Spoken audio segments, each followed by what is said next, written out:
Yeah, we'll give it a second because I have no idea where else it's going live. Hey, if you got this part of the video, you've got the live unedited edition Home Gadget Geeks Thursday night. It is the what is it? The 10th of December, 2020. Mike, we're almost done with the year that just keeps giving. Like, I saw the best Instagram today. It was a mashup of scenes from Friends, the TV show, of like January through one scene for each month, and it was perfect. It was the most hilarious thing I've ever seen.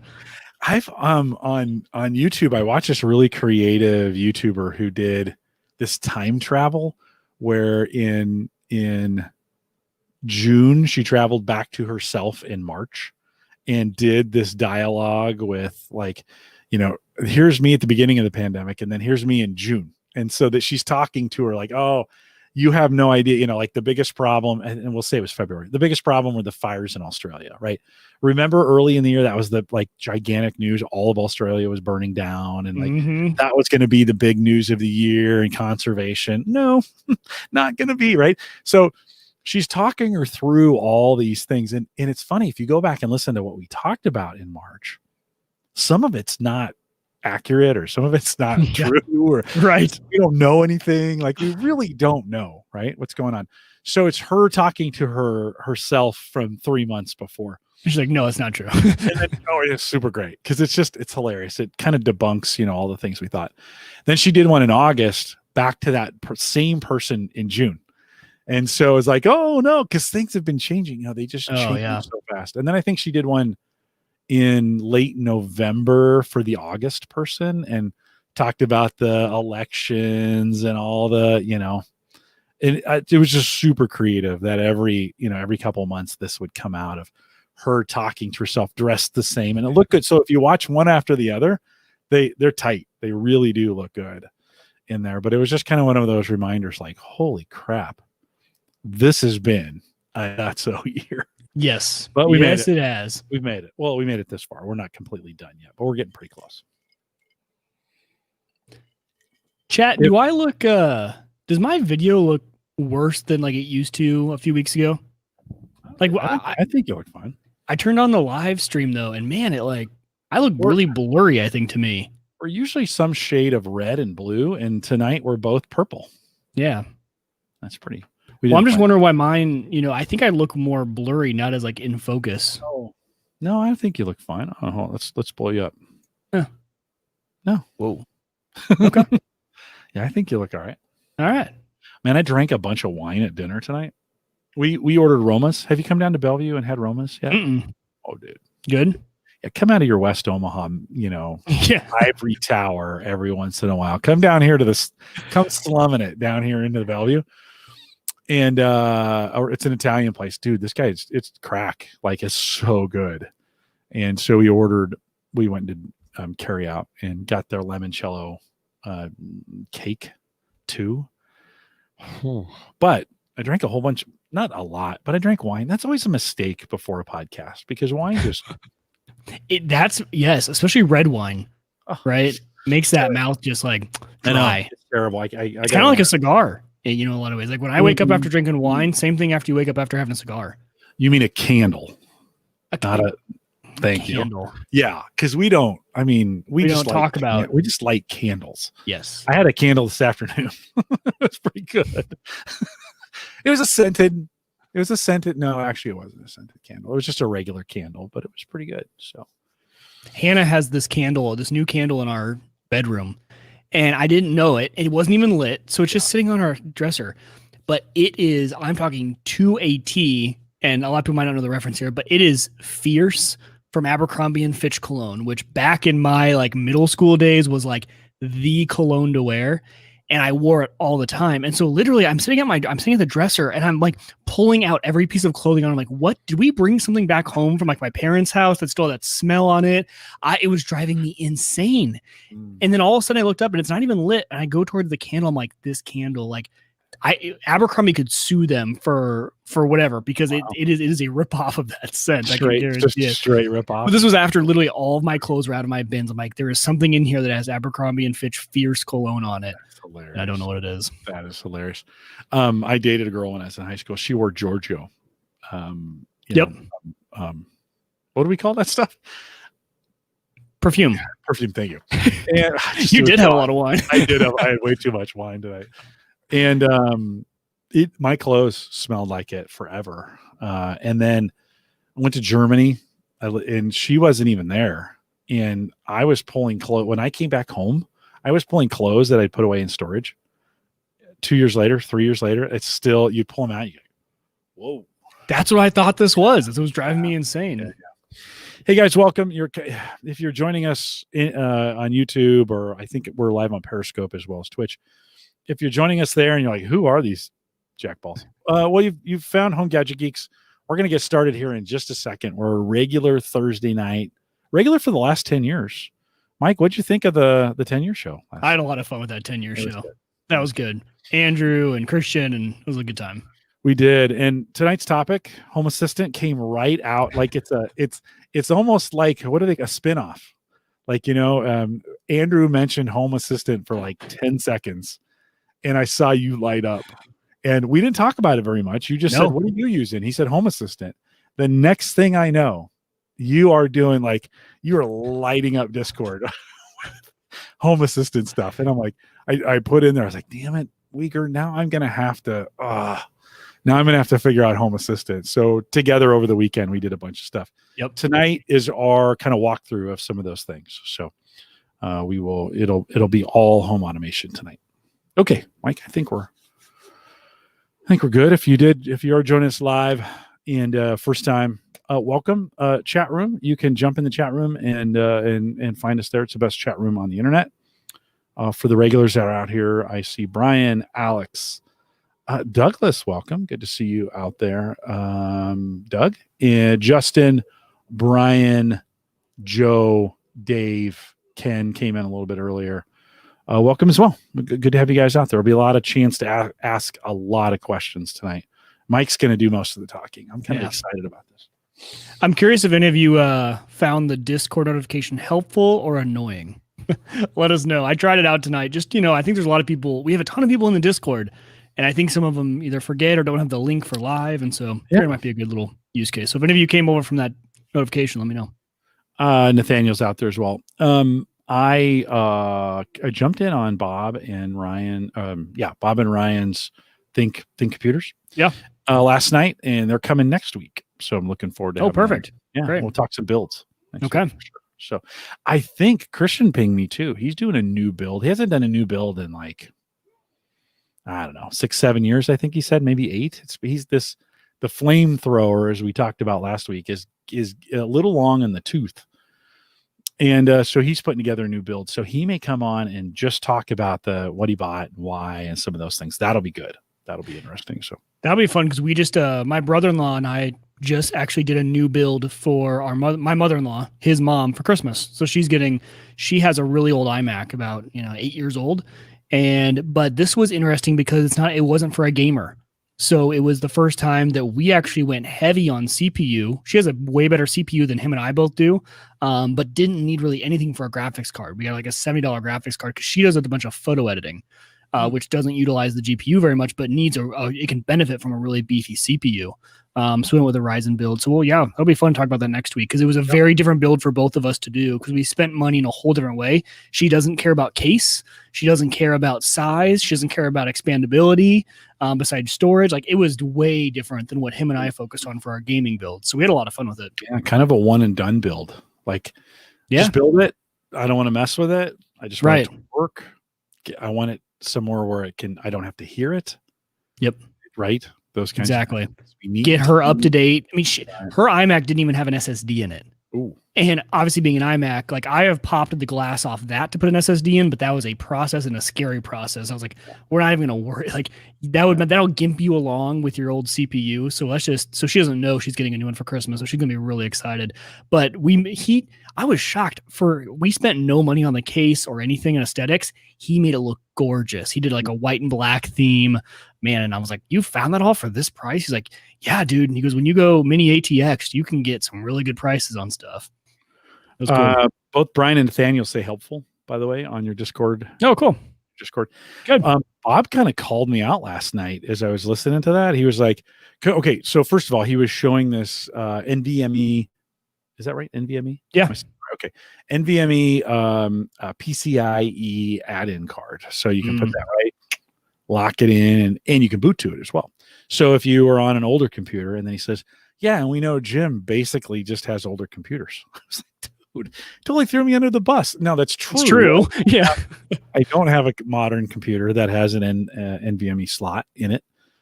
Just by the way things have worked out. But I was like, and it's like $17, and he recommended it. Bought it, tested it. I was like, oh, not now without the drive. So you still got to put a drive in it. But those drives are no more. I mean, they're a little bit more expensive than a regular SSD, but not that much. $20, and I could, especially for some of the work that I'm doing now on some of the, on some of the crypto stuff where storage space is everything. Kind of nice maybe to free up a SATA port for a spinner. Yeah. Free up SATA, or if you don't have SATA 3 on the board, which you guys might all laugh at that. I literally have, like, my server only has 2 SATA 3s. The rest of them are SATA 2s. So like if you don't have a SATA 3 port, those SATA 2s are slow. So you could throw that in and you would really be getting a lot more speed if you didn't have SATA 3. Well, the studio PC, which we're using right now, everything, I think it's got 6 of those, and it's fine from that standpoint. I wouldn't get much lift. It's SSD. I wouldn't get, you probably wouldn't notice, to be honest.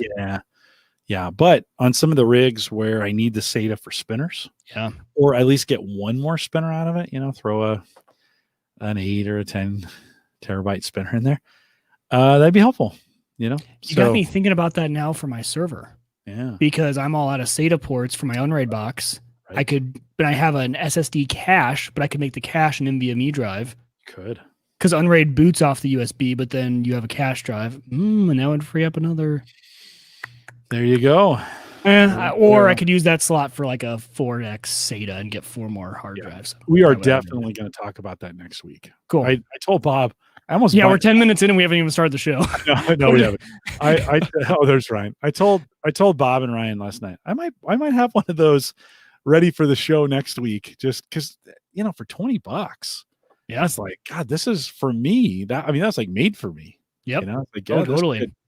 This could be cool. So Ryan, thanks for doing that. We'll see Ryan and Bob next week here on Home Gadget Geeks. We're looking forward to it. Okay. A note to self: don't drink red wine, especially a glass or 2 for the podcast. Dry your mouth out, and you're just a bumbling idiot. You can't remember words like, what did I struggle with just a second? Perfume. All right, let's do this thing, Mike. Here we go. Go ahead. I was just gonna say, just wind me up on Home Assistant and let me run. That'll work. Oh, right on. I'm looking forward to it. Okay, here we go. This is the Average Guy Network, and you have found Home Gadget Geeks show number 472, recorded on December 10th, 2020. Here on Home Gadget Geeks, we cover all the favorite tech gadgets that find their way into your home. News, reviews, product updates, and conversation, all for the average tech guy. I'm your host, Jim Collison, broadcasting live from the AverageGuy.tv studios here in a snowy, or soon-to-be snowy, Mike. I hear we're talking 3 to 5 maybe over the weekend. Have you heard that? Yeah, I got the advisory alert on. I hadn't heard it, and I got the weather advisory alert, and I was like, what? It's supposed to snow? And yeah, apparently it's supposed to be a lot of snow. Well, 3 to 5 is not that much for Nebraska, and it's coming on a Saturday. I think Friday night. It starts Friday night at rush hour. Is that even a thing anymore? Yeah, especially Fridays. Are people really still commuting at 5 o'clock? Rushing from my dining room table to my couch. Yeah, I don't. Hey, I was out. Let's see, which day was I out this week? Today's Thursday, so maybe I was out Tuesday, picking something up, and it was just as busy as I've ever seen it here. So I know there's some states that are struggling right now, and I know there's some states that have gone into lockdown and curfews have been initiated and some of those things. Not Nebraska. So it's alive and well, Mike. I don't know. We do have good mask coverage out there, but it is, man, I'm seeing a lot of traffic.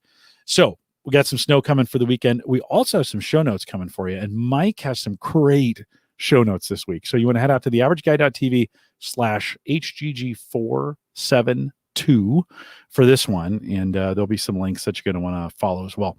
Big thanks to big thanks for the support that we get over at Hover. So if you head out to the AverageGuy.tv/Hover, if you think you're interested in buying a domain, even if you bought them from some of those other crappy places, you might want to consider next time you go to buy a domain, give Hover a try. they're they're just a great place to put, like, easy, simple, no nonsense. They don't try to upsell you on anything. As inexpensive as any other place, and you get $2 off your first domain. So head over to theaverageguy.tv/hover, get $2 off that domain, and then partner it with a new website from Maple Grove Partners. Of course, Christian last week was on the show and talked a little bit about it. If you missed that show, that was our 10th anniversary show, and so you might want to catch it. MapleGrovePartners.com. Plans start as little as $10, and Christian will get you up and running in no time. MapleGrovePartners.com. Speaking of Christian, big thanks to Mike. Big thanks to Mike. Yeah, because he's here with me right now. Andrew and Christian. Man, too much red wine at dinner. Big thanks to those two guys. Christian and Andrew came on and joined us for the 10th anniversary show last week. Mike, I went back and listened to it again. I'm going to say it was pretty good. It was a fun one to be a part of.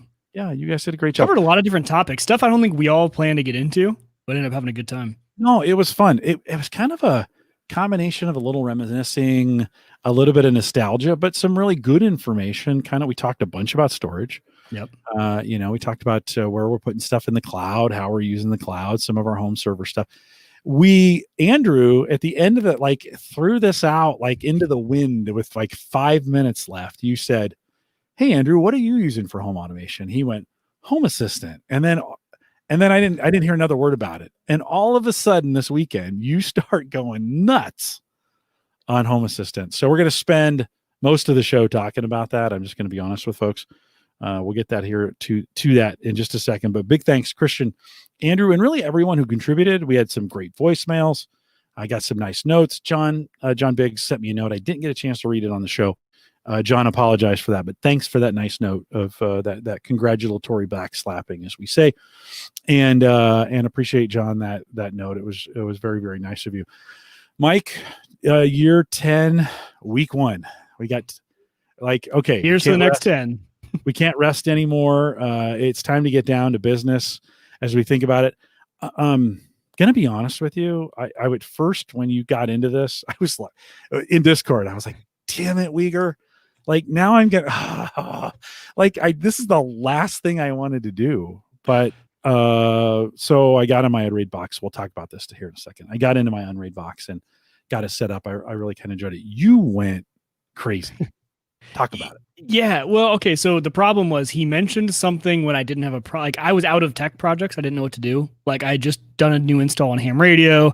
And so I was like, oh, Home Assistant. Like, I remember looking at Home Assistant a long time ago, and I could be remembering wrong. Maybe it was the setup process, something about it. Just, I looked at it, Googled it, played around. I was like, no, I don't really need it. But, really with Unraid, and how easy it is to install Home Assistant, either via Docker or VM. He was talking about it. And so after that show, I ended up staying up till 2 a.m. playing with this stuff. It's super easy to get installed. And then here's what got me, Jim. I fired up Home Assistant. It's super easy to get installed. I fired it up, and it has on the intro of it, it's like, hey, we're suggesting these integrations because we found these devices on your network. And for me, I didn't realize how many different brands and how many smart items I already had in my house. Because for me, I was like, oh, and then it instantly clicks, like, because I think it's perfect that they show you that. Because if you had to do all that manually, it wouldn't really click with you. When it showed me all those different brands, I'm like, okay, so the whole pitch on Home Assistant is kind of being the one hub for all of your different brands, all the different ecosystems in your house. It can bring it all together. And when I saw all those, and then I said, okay, yeah, add those integrations. Let's see what you find. And it gave me, like, I can't remember how many devices I have in my home, but it gave me a lot. I was like, okay, let's start playing with this a little more. Let's see what this has to offer. And that was the hook. And that's why, yeah, for the past week, Jim, I have been living, breathing, playing with, breaking, fixing, driving my wife somewhat nuts, but also making her very happy with Home Assistant. I love the comment you made. I think it was in Discord about flirting with your wife via some kind of integration. Yes. I was sending her push notifications from Home Assistant with little love messages. So she was getting a push alert from some app she didn't even know she had on her phone, because I installed it on her phone 4 and didn't tell her.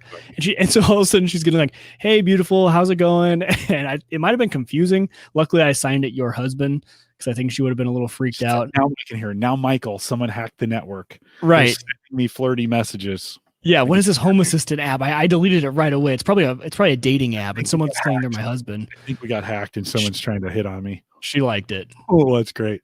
Talk a little bit. It was fun. It was actually, the Discord group kind of lit up over the weekend, which was fun. I kind of like it that way, where it gets really busy and it kind of settles down, and it gets busy and it settles down, where it's just not busy all the time, because it's hard to keep up with. It is. I agree. Now we have our trends almost. It's almost like we get on a topic, we have some fun, people can still talk about it. But yeah, you're right. It's because I'm part of a lot of Discord servers, but I don't check in with them often because there's just so much. Mm-hmm. And every time you ask a question in one of those, they're like, "Oh, scroll up like 3 days ago we talked about that." I'm like, well, that's like 1,000 messages ago. Dude, I can't get through all those. Right. Through all those messages. I think we spent some time talking about plugs too this weekend. Wi-Fi enabled plugs, and we're looking for some energy, ones that tracked energy versus the ones that didn't. So, of course, Schoonover's throwing deals out there. If you want to join us in the Discord group, theaverageguy.tv/Discord, we'll get you there, and I'll kind of let you in. Mike, I went the Unraid route just because I had just reset up my Unraid box after doing some work to it, tore it down, put all brand new drives back into it. And I thought, I'm going to set this up again. So I plugged the USB drive in, turned it on, and it came to life. And it was like, hey, I remember exactly where we're at. Oh, you have new drives. And so I had to go through kind of the process of renaming some things and moving some stuff around. And it's fine. I didn't have any data to worry about, so that made it easier. You kind of want a different route. So I'll talk about the Unraid route here in a little bit, but Docker. No, we both did Unraid. You did both Docker. Unraid, but you did it differently than I did. Yep. Talk a little bit about that. Well, so when I looked into it, I actually did your route first, Jim. When I was on the show last week, Andrew mentioned it, and I just quickly went over to Unraid, looked at, because if you have the community app plug-in to Unraid, super easy, like an app store. I typed in Home Assistant, saw that it was there, and I downloaded it so that after the show I could play with it, so I wouldn't forget. So I went back and I brought up that instance and got it running.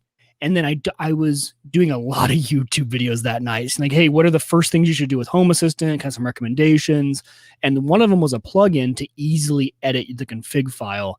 And they said you can only do and I was like, wait, I don't have that tab. Why don't I have that tab on mine?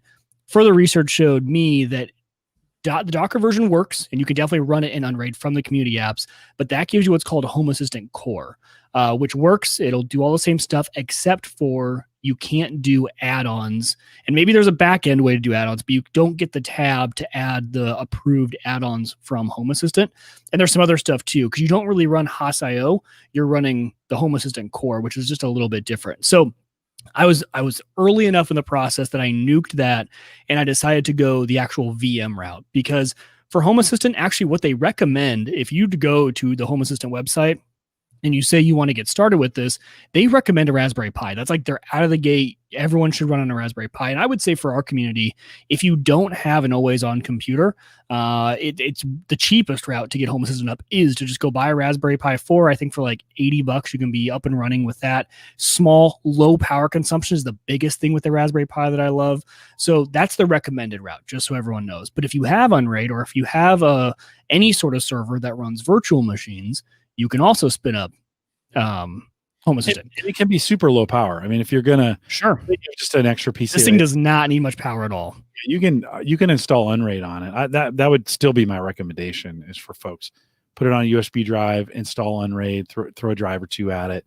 You can do a really stripped down version of Unraid. You don't have to be running parity and cache and all those other things. No, it's helpful if you do, but then it makes it super easy to kind of get into as well. Can you hear my wife? I swear there's a battle going on in MC. I can't.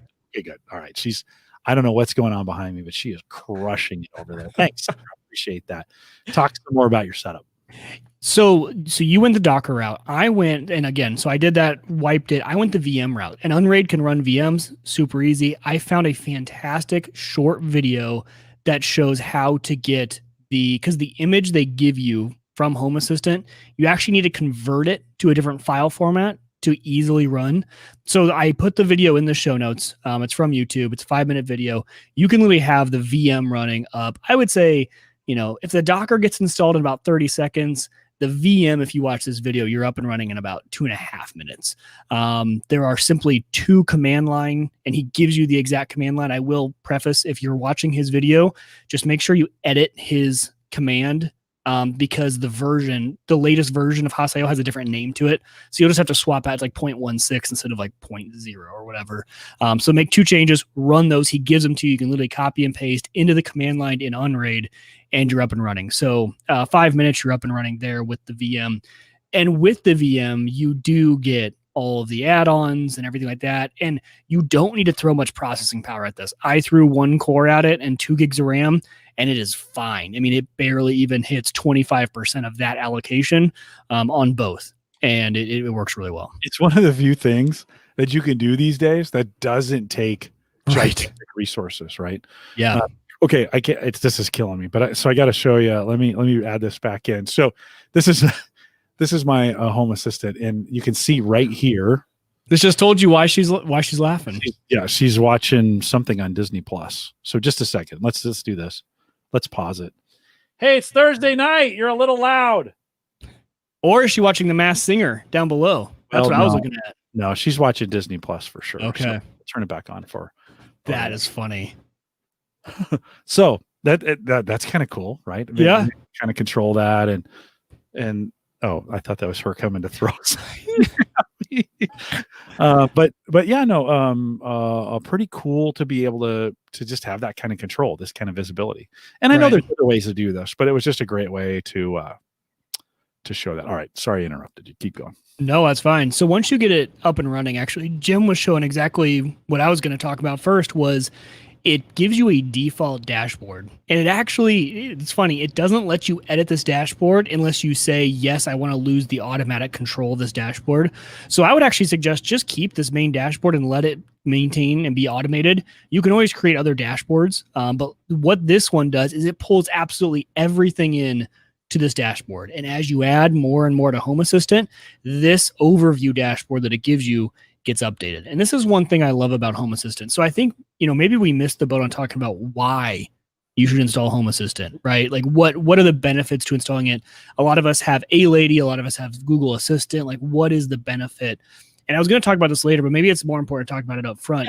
Yeah, go For ahead. me, I actually, you can, but I do not link A-Lady and Home Assistant. They can be linked, but to me, they're almost 2 separate ecosystems that are very complementary to each other. For me, A-Lady is my voice commands, right? When we're walking around the house, when we're saying certain things, when we are in bed and we tell her good night, that is how I interact.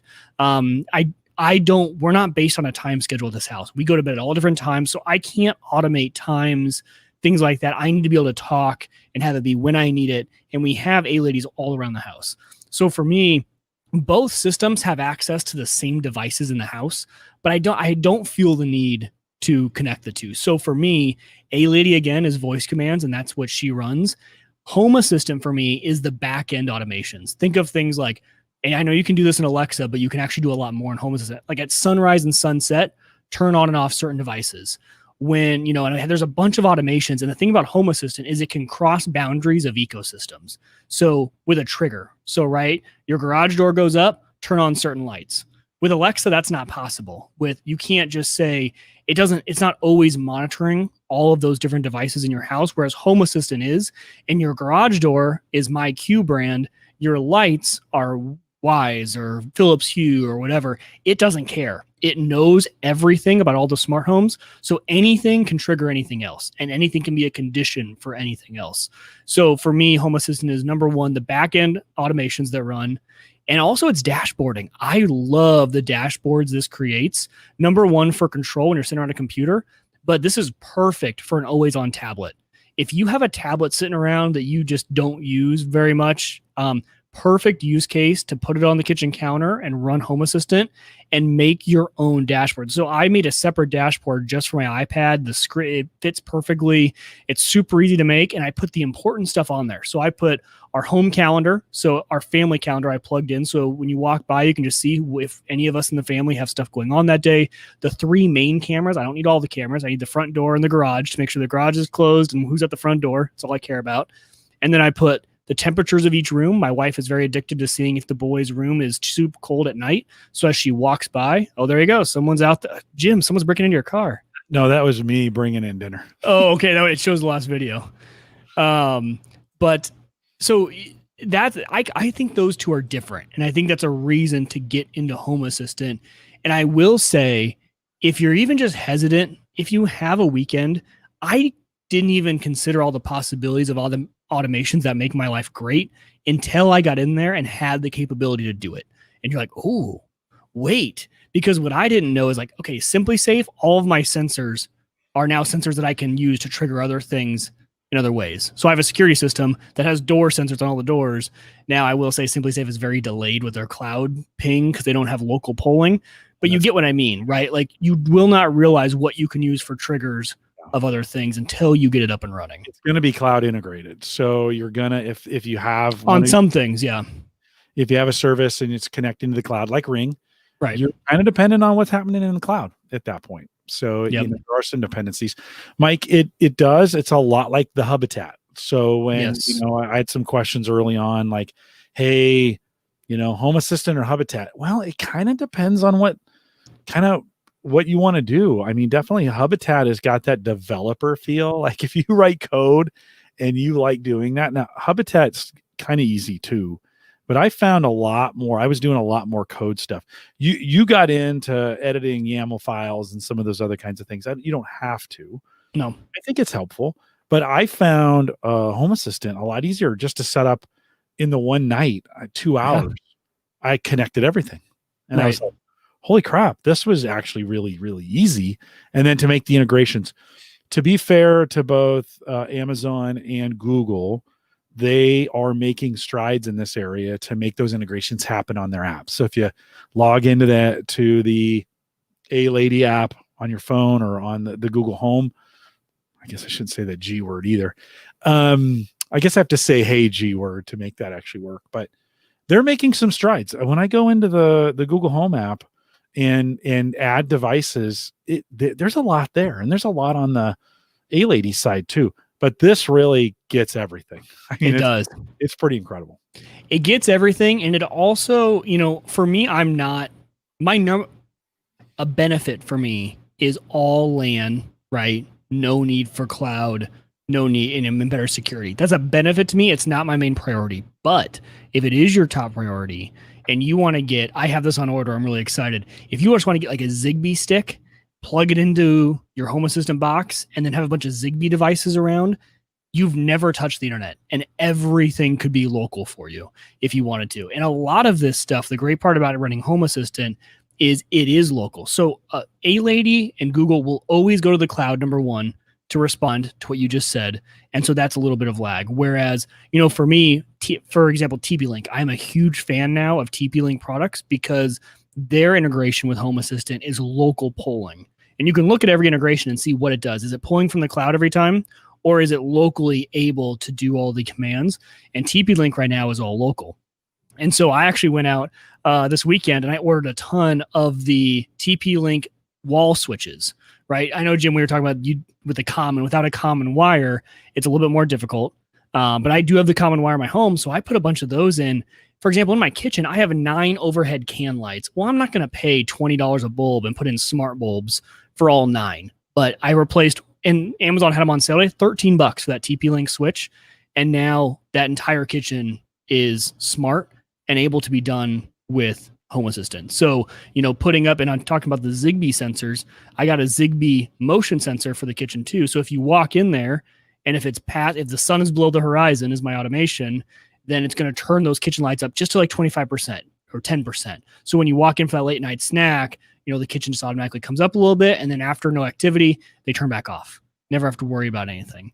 And it works really well. But so talking about, just to give you guys a sense of the integrations. So for me, when I first turned on Home Assistant, here are the ones that I came up with that are built into Home Assistant. Like the integration's already there. Belk and Wemo. And these are the ones that it said are in my home. So these are what I'm using. Belk and Wemo, Gobi, Google Cast, which is if you have any of the Google Home devices, Hacks, which is the one I targeted, the Home Assistant community store. That was an ad and I added. I don't even know how to say this one. Meteorologisk is the built-in weather and sun integration that it gives you. Mobile app for the iPhone and Android, which is actually really cool. It pulls a bunch of sensors. You can do triggers on, hey, did I plug my phone in? So if you go to plug your phone in during a certain hour, you could tell it to trigger something. So at night, if you know you always like, hey, if I plug in my phone between 8 p.m. and 1 a.m., know that I'm probably going to bed and trigger the going to bed automation. So it pulls a lot of stuff from the phone. I think those are showing up here for me. Looks like they might be. I couldn't tell you which ones right now. It's just too small for me to see that far away. The other thing the pandemic's done, it's really messed up my vision. Like I desperately need to get my eyes checked. So, because I'm having trouble with that small print over there. But yeah, no, the iPhone integration was pretty cool. And it doesn't drain the battery. I was really worried about draining the battery. I will say if you want full feature from that, make sure you turn your location services to always. That sounds like it's going to always be pulling and draining your battery. It doesn't. It does a pretty smart job on it. My Q for my garage door. ONVIF for compatible ONVIF security cameras. If you're into IP security cameras, you know what that is. Philips Hue, Plex, Roku, Simply Safe, and TP-Link. So all those integrations were just ready for me to go. Meaning, and an integration with Home Assistant means it's one click, right? It's, yes, that's the brand I'm using. It finds them on the network and you're good to go. Home Assistant, though, you can add a bunch more in because they have like their generic settings. So like for cameras, I have a bunch of cameras that aren't ONVIF. Well, Home Assistant has a camera module. You just have to do a little bit more in the configuration file. So you have to go in the configuration file, say, I have a camera. Here's the IP address. Here's the stream URL, blah, blah, blah, blah, blah. Put that. It's not just one click, but it has the ability to pull all that in. Jim, for you on integrations, did it find any that I didn't list? Anything that you're using? Let's take a look as we jump in there. And I think, let's take a look at those. It actually, that's a TV. That's my son's TV. Yeah. It's out there. And so I did not connect it. I could have. It was like, hey, go to the TV and put this code in. I was like, nah, I'm not going to mess with it right now. Google Cast, Home Assistant, iOS. This was cool. This just happened yesterday. So it connects to the printer. It's got that internet printer protocol, kind of that where you can see, and yeah, you can get this on the app. This works on the app too. But if I go to the overview here, it shows me how much ink is left in my printer.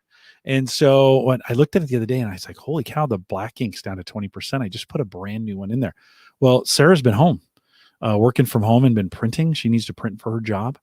And she just rolled through one of our cartridges, which is basically, I mean, printer ink's more expensive than like uranium. So, so she rolled through it. So I was like, well, can you make it the rest of the day? She's like, it would be helpful if I had one. So I had to run down to Walmart and pick up a new one. But this was really, really helpful. What happened, and I don't know what integration did this, but a lady also let me know that my printer ink was getting low.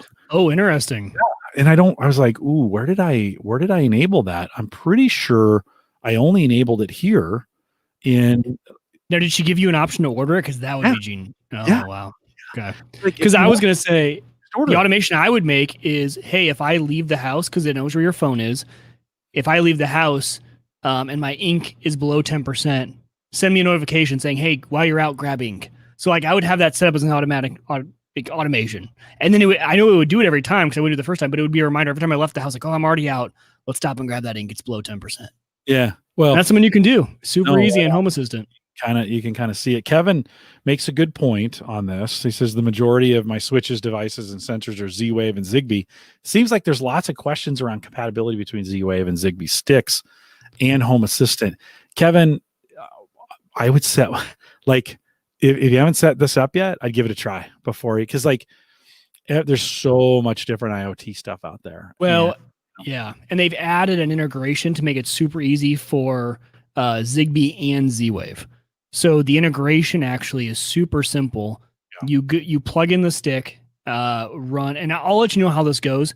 So just here's some words of advice. I found a YouTube video of a guy he's like, I want to try out Zigbee. So he found the same stuff on Amazon, on AliExpress. Now you're gonna have to wait like 2 months probably. I ordered it. We'll see when it comes in. The $40 USB stick for Zigbee, $3 on AliExpress. And then I got some sensors for $6 on AliExpress that were $20 on Amazon. So I was like, yeah, same exact ones. And, all of my stuff lives on a segregated subnet that doesn't have access to the internet. So I'm like, why not? Why not put it on there?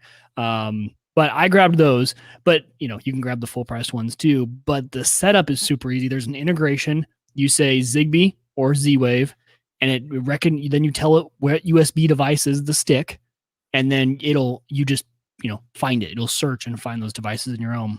Pretty cool. Now, I don't, compatibility may be true. You might want to Google, like, if you're just getting into this, like, what is the best stick for Home Assistant? But I know it works pretty well right now. Mike, the Hubitat dashboard, let me bring that up really quick, just since we're talking about it. Not that much different. Like, I didn't realize as I was looking at Home Assistant, I was like, oh, this looks familiar, blah, blah, blah, blah. And then I was going, and so I was like, oh, I had unplugged. I was having some network issues with the Ring cams, and so I was unplugging things in the house just to see what was causing the problem. Like you running around looking for interference. Yes, with my home radio. Doing something very similar. And so I had unplugged the Hubitat device and had not plugged it back in. I was like, oh, that's right. I unplugged that thing. So I plugged it back in, fired it back up. It's interesting. This is the look for Hubitat.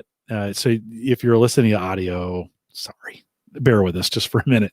And then when you look over, square boxes, buttons, sliders, those kinds of things. I give actually Home Assistant a better grade. I give it, a 95, or I would give Hubitat maybe an 85, just because Hubitat is kind of Spartan in some of its look. I mean, it still has sliders, it still has colors. You can turn things on and off this way as well.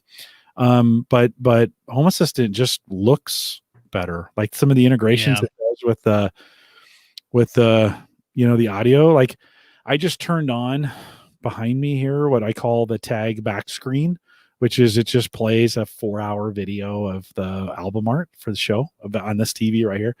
And it kind of brings that forward. That's kind of cool. On Hubitat, it would just be square box with a little play button. Yeah. So, Hubitat kind of reminds me of like if one of us was trying to just throw together some HTML to get it to show up on the screen. Oh, sweet, we got it to work and good. Whereas it's a little more refined with Home Assistant. Well, okay. We've had the guys from Hubitat on the program, and I don't want to smash it because it's good. Like there's a lot of great code behind. Oh yeah, the service is great. Just like the dashboard. I'm just talking like the view of it. The service is still fantastic. It's pretty Spartan, but it looks, if you were on a tablet and you want to set that up as a tablet and have touch sensitive, that's kind of what they've set it up for. And it works in that environment. But yeah, if you didn't try Hubitat when we were talking about it, you definitely got to try an instance of Home Assistant. Like it's free. You don't need much hardware. Yeah. It's really easy to set up. It's kind of fun. And setting up the devices in Hubitat, going through the various integrations. Now it's been a couple months since I've done an integration, but it was some kind of complicated steps. And I felt like I needed to be a developer. The way it was laid out, it was like a bunch of Google developers had made it. You're kind of like, right. Where do I got to go? And what do I got to do with Home Assistant? A little bit easier, a little more intuitive. I thought a little more average guy, just to be honest. Right. And that's what I'm trying to wonder is like Hubitat feels like it's almost like back in the day of Android versus iPhone, where iPhone looked really pretty, great user interface. But if you really want to nerd out and geek out, you went to Android. And it might be some of the same stuff. I don't know. Home Assistant might have that capability too, where you can really nerd out, geek out, and get really dirty. Hubitat kind of seemed like it had that capability. Like if you want to roll up your sleeves and have some fun, you can do that in Hubitat. Very nerdy. I think you can get even more nerdy on Hubitat. That's what exactly. Yeah. So it might be like the power user really want to get in and mess with stuff. Right on. One of the integrations we didn't talk about, you don't have that I do, is the Bitdefender box. Oh, yeah. Talked a little bit about this on in the Discord group as well. These boxes up here, I've got kind of throughput, and I'm getting a bunch of sensors off that box that, to be honest, I don't even get in the app. Like I don't get in the app what I'm getting here on Home Assistant. That was one of the things I'm like, it's like, hey, we found a Bitdefender box. And I was like, okay, go in there, find it. And then it brings back all these sensors of what it's doing. So I need to dig into it a little bit. And I kind of want to learn how to make these sensors look a little bit better. That's kind of one of the things. They're just these round circles up here that's got numbers in them. So I can kind of see, let me see if I can find one here. I've got a bunch of weather stuff that's kind of nuts in there, but am I going to be able to find it? Oh, it's right down here.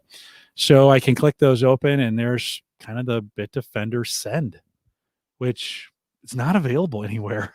Like, Right. not in their app, not on their website.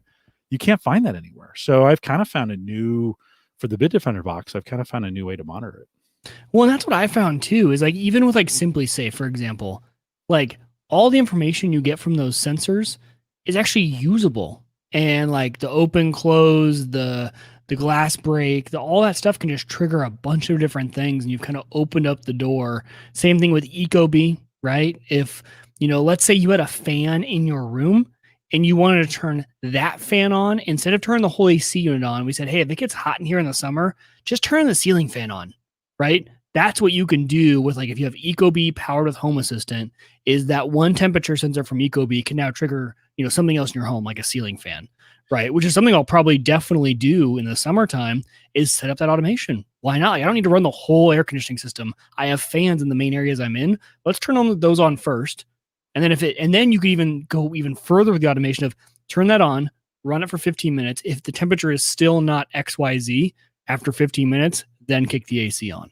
So you can start to get really advanced with those automations. So, talking about some of the automations, I kind of want to give you guys some examples of things that I've done, just a few of them.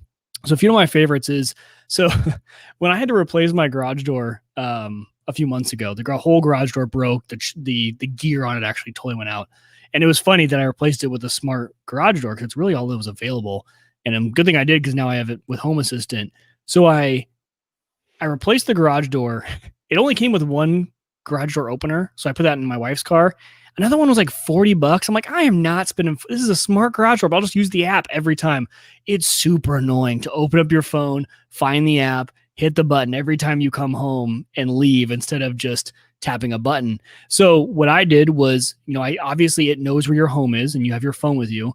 So you set a certain radius around your house. Every time I cross that barrier and come home, it opens up my garage door. And I tell you, I have got it dialed in to, like, the garage door is just getting open enough as I'm pulling through. It's not open too early. Now I don't have to wait for the garage. And so I set that up. And then on the reverse side of that, I have an NFC tag, because now it supports NFC tags. I stuck that to my visor. And so when I did not want to do an automation for closing the garage door. Now, obviously the garage door isn't going to close if a sensor's being blocked. But what if I parked a car right there? The sensor's clean. I did not want an automation for closing. So what I did was just put an NFC tag. So I tap my phone when I leave, and it does on iOS. You do have to, it pops up and you have to click it, but then it's done. I don't have to search for an app. I don't have to do any of that. That's what closes my garage door. So that's a really good one for me. If the garage door is open for more than 10 minutes, it sends a push notification to my wife and I saying, hey, the garage door was open for more than 10 minutes. Just so we know, like, sometimes it's on purpose, sometimes it's not. I went to hockey. This is where that wife acceptance factor really comes in. Went to hockey, and she goes, did you leave the garage door open just to test your new automation? I'm like, no, why? And she goes, because I got an alert, and then I went and closed it, and it was actually open. I'm like, perfect. That's exactly why I set it up, because it was open. Neither of us knew it was open. And then you went and closed it, which worked really well. Sunrise and sunset, certain lights come on, go off. That's not too complicated. You can do that in Alexa too. Sorry, A-Lady, stop listening. You can do that in A-Lady as well. But I like that you can do offsets with it. You can trigger a lot of different things with it. So I have certain lights come on.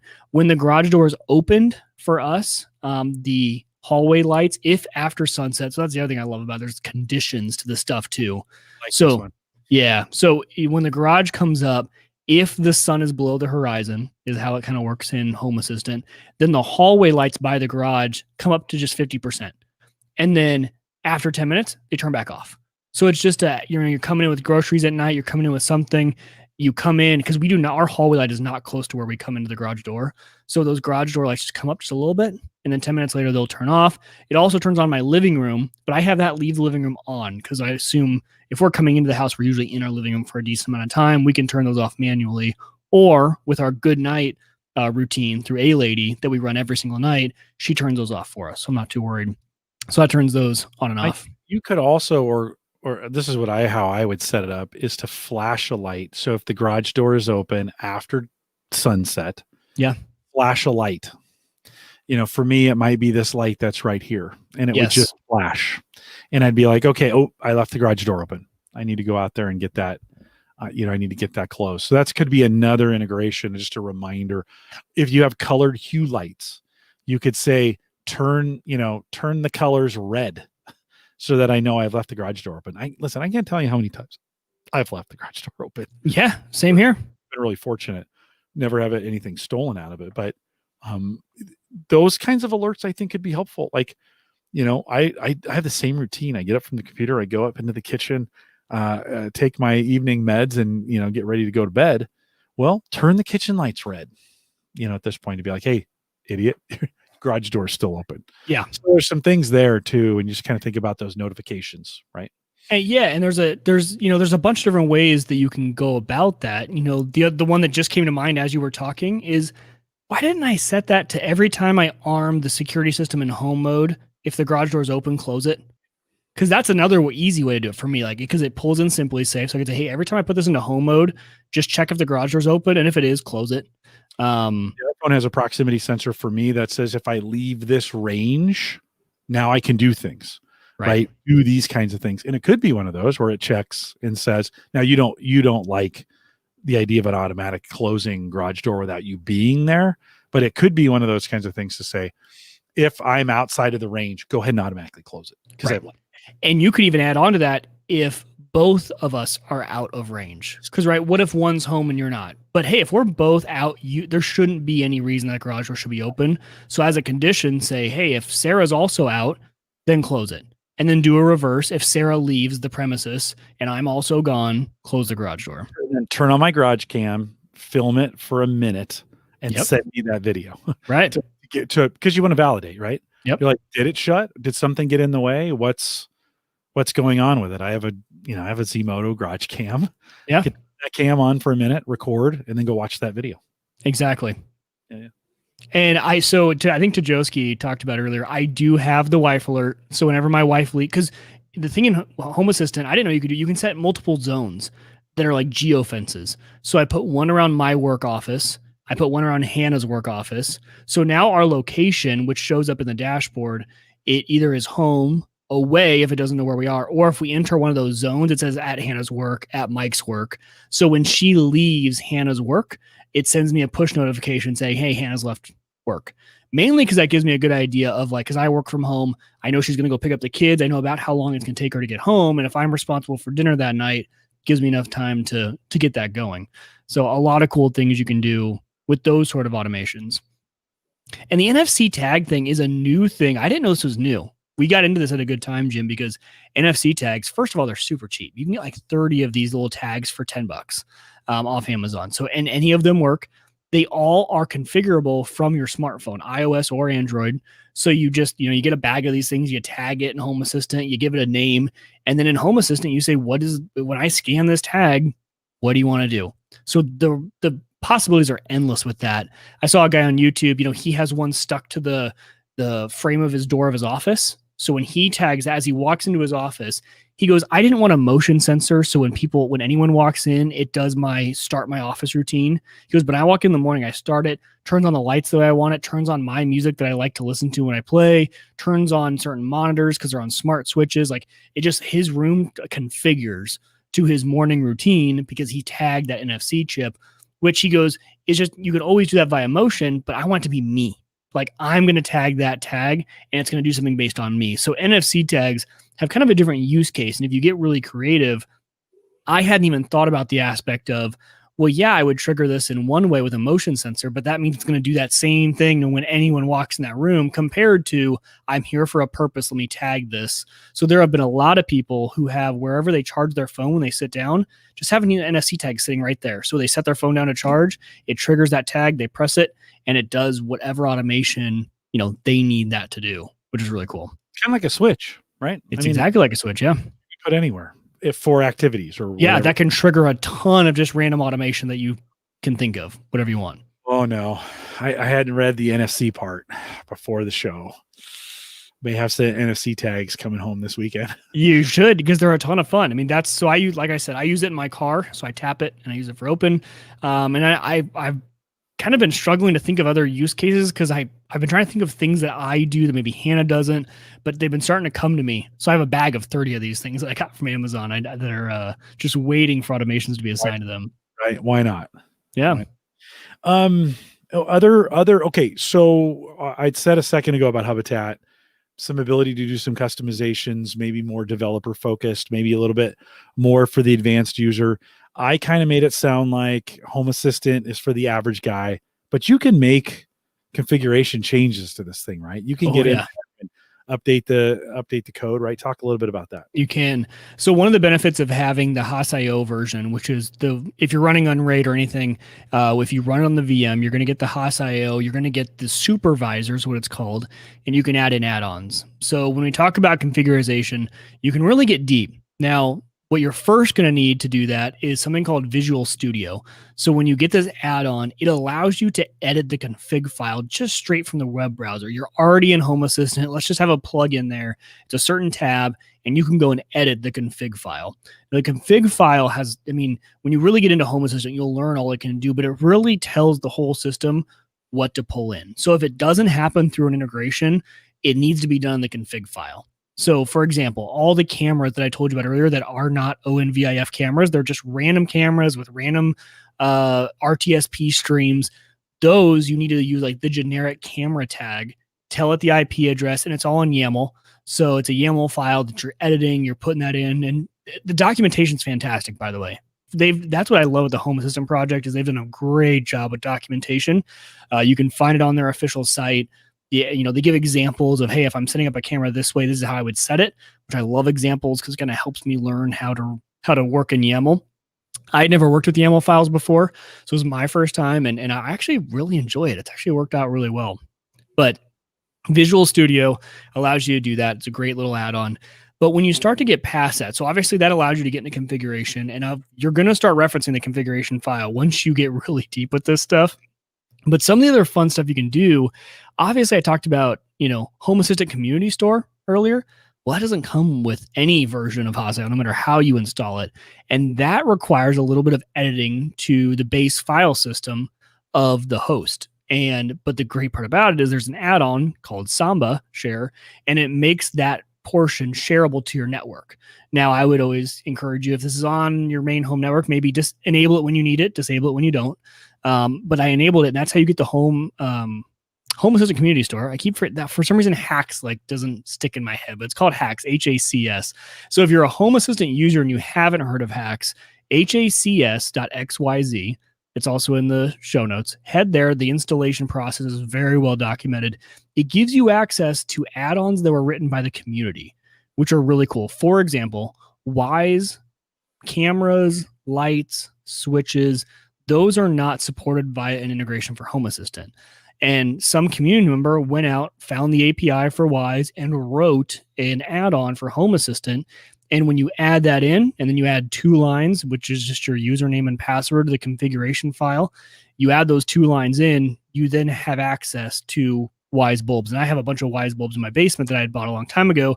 And I was like, oh, I wasn't able to use them before, and now I am. So different things like that are really good. So I would definitely recommend getting Hacks installed so you can do stuff like that. And then Node-RED is like a whole nother rabbit hole, Jim, that I have not pulled I installed it, I am ready, but I know for me that is going to be like another 2 a.m. night because it's such a big rabbit hole. Node-RED is essentially a very in-depth, completely customizable automation flow system. So if you think about a visual flow of like data and how it travels from node to node, that is Node-RED. And okay, the data is going to start at some device. It's going to go into a switch, which is going to change, it's going to send it either here or here, depending on what I said. Then I need to change that data into a different format for a different trigger. Like, it's very technical, but the sky is the limit on automations when you start to play around with Node-RED. The built-in automation, I will say, in Home Assistant is really good. The graphical interface is really easy to understand. There's been only 2 or 3 times, because when you're in the one in Home Assistant, they have the graphical interface, which is 99% of the time great for what you're doing. You can switch and edit it in a file format, like a text format, which helps a little bit if you're getting a little bit nerdy on things with some code. And then Node-RED is even like a step beyond that. So like you have the graphical interface of Home Assistant for automations, which is like good for most things. Then you say, okay, that's not exactly doing what I want. Let's switch to the text format of that, which is good. Then Node-RED is like, oh, dude, you want to get into some stuff. You can get into some stuff with Node-RED. So I have it installed. Again, that's another benefit. There's 2 ways of doing it. Jim, I think you installed it a different way. I went through the add-on store and added Node-RED. It puts it, because essentially the host system, when you run the VM, it runs its own Docker service within it. So all those add-ons are essentially Dockers within your Haas.io install. But you can install all of these things externally. And Jim, I think you did Node-RED externally in a Docker and Unread. Yeah, correct. Yeah. Correct. And pretty easy to integrate between the two. Easy. Yeah, now I'm about as far as you are on Node-RED. Yeah. Like I just installed it and did a few checks just to I was like, okay, this is going to be some work. But yeah, my install on Unraid is different than yours, 2 Dockers.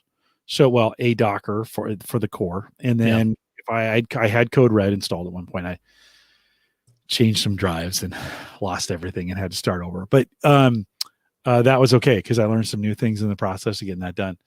And then I installed it via a Docker. Looks identical. So very, very little difference. Yeah. If you want, it's kind of like the Visio of the home automation world. Have you ever used Microsoft Visio? That is exactly what it's like. Kind of like it. Yeah. Yep. Except more helpful. Right. Visio is not that helpful from that standpoint.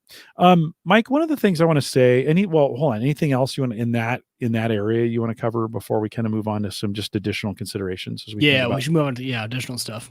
Let me say, in kind of in response to a little bit in the chat room, we've talked about a bunch of different things here with all the assistants, Google and Amazon's and a little bit of HomeKit with Siri. We didn't mention that, but we could. Hubitat, Home Assistant. You don't have to choose one. Like, no, this isn't don't hear us as being like, you got to shift everything to Home Assistant. Each one of them has their strengths, and not all of them can do everything. Yep. And I think there's even some times, like I'm pretty sure somehow through Alexa up the A lady. Oh, be quiet. That I got this printer integration thing working. I'm not even sure how I did it myself for it to alert me that the printer ink was low. For some people, they don't like that. They really want one thing. Like, because to be honest, it's hard to track all these things. Yeah. The lights go offline and you're like, okay, do I check the app that came with the lights? Do I check, is it something in Hubitat? Is it something in Home Assistant? Do I need to check with HomeKit? Do I need, right? That gets a little annoying. But you can pick whatever you want on this. Like you don't, or you can have them all. I plan my Hubitat sticking on the wall. I plan to keep that. There's some things I use it for. This Home Assistant's cool. I'm going to try it out and give it some things. I am digging what comes in the A-Lady app on my iPhone. There's some cool things there. Google's doing some great stuff in their app. So continue to use them all. Don't hear us like, I got to shift everything. Use the right tool for the right job. So yeah, I hope sometimes Mike's like, me, everyone knows me, guys. You've known me for a few years. I get excited about something. I just want to talk about it. I get invested in it. And certain things just for some reason hit a chord with me, and Home Assistant did. The other thing about Home Assistant, and this would apply to Hubitat as well, that I liked is I always think of things in terms of my mom and dad. And here's why. My mom takes privacy pretty seriously. No smart devices in the house. No listening devices, and not that it's like, don't bring those things in my home. She's like, why? She goes, I'm good, right? Like I'm good doing things the manual way, not a big hurt to me. Just don't need things listening. And then my dad, on the other hand, is like really itching to get some automation. And so what I told him was Home Assistant or Hubitat in this standpoint, I'm just using Home Assistant. I said, Dad, you could get some stuff up and running completely locally, no voice ties, no nothing. And you would have no cloud listening devices. Now you might have like a TP link that reaches out to the cloud. You could turn that off because it's local polling as well. I said, you could do a whole home automation on the LAN. And that was Hubitat's big draw. And, so with either of those systems, if security is something that's really, really important to you, it's even more of a reason to check these two things out, because you can set up. Now, Jim and I are both integrating devices that all have cloud access. You don't have to.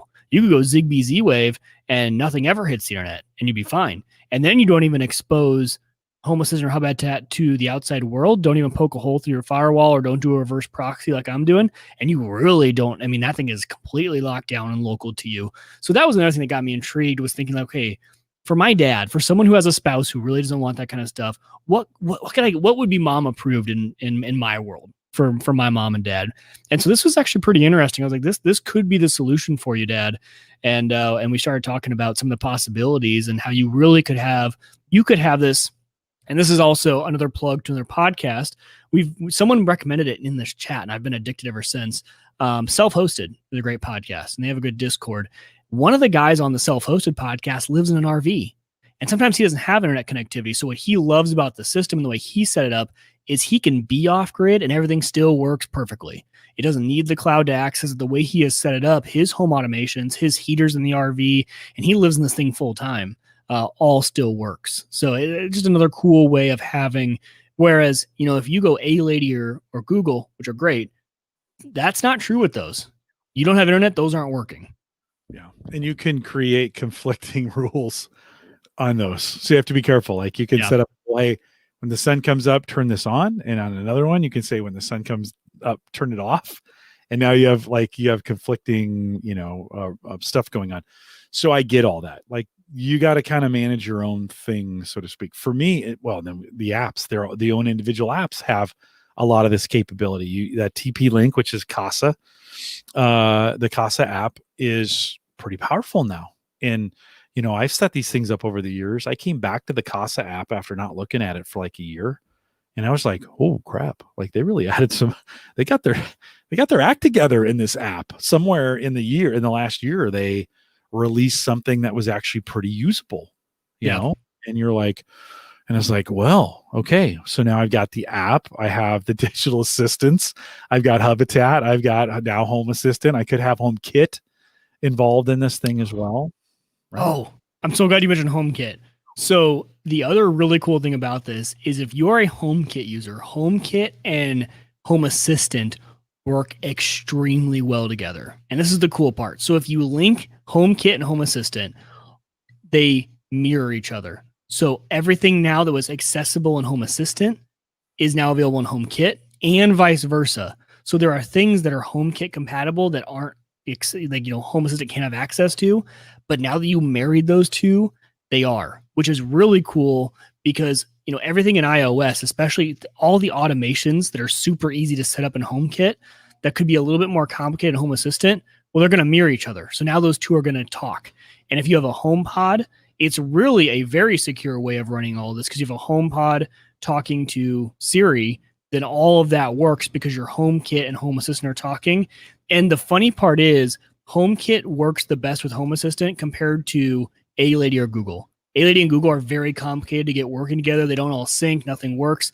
HomeKit and Home Assistant just work. It's like they were made to be married to each other. So if you do have HomeKit, even better to just try Home Assistant because it might give you a little more functionality than you had before. Any resource difference between the Docker and the VM that you know of?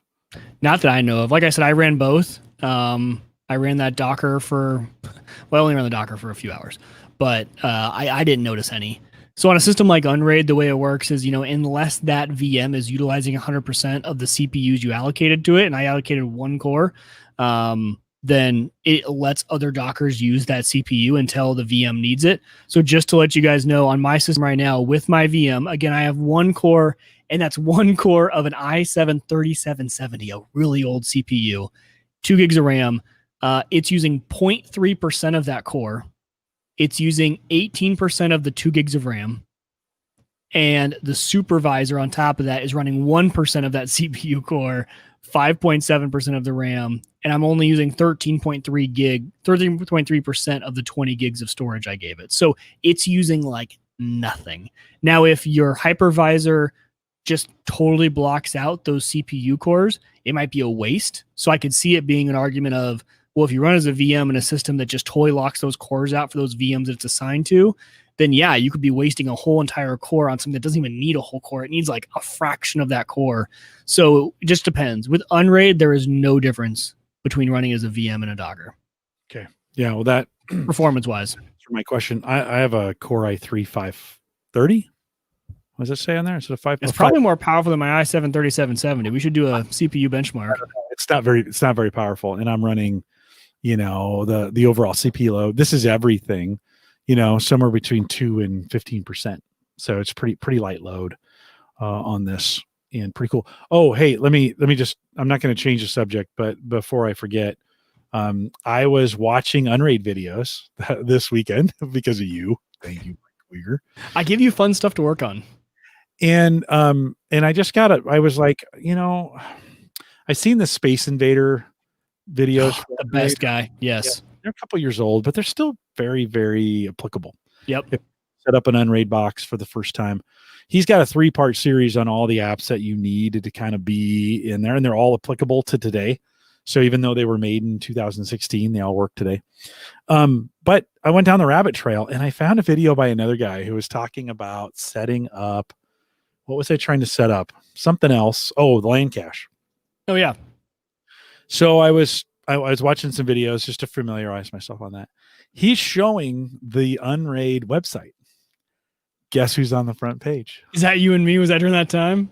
It's us. That's great. In the picture of us, because we made the front page with Unraid for a while. I mean, they put us. I think we were up there for a couple months. Yeah. And so I was like, this video had, I don't know, 70, 80,000 views, something like that, maybe more. And I was like, sweet. And it was almost up the whole video. Like it was like, and it's you could just see the bottom of me. I think you can see all of Tony and all of you on that. I was like, oh, how nice. Like we made somebody else's video. Yeah. I thought pretty cool. That is cool. I got to get him back on. Yeah. Yeah. I'll reach out to him. I think we'll let the release come out, and I think they're in beta. Right. Yep, they are. It needs to go stable. And beta 35. Okay. Wow. Yeah. Yeah. Well, it's kind of the reason I reset up my Unraid box is so that I felt, okay, nobody tell him this, but I felt like I can't have him back on the show and be like, whoa, I turned the box off.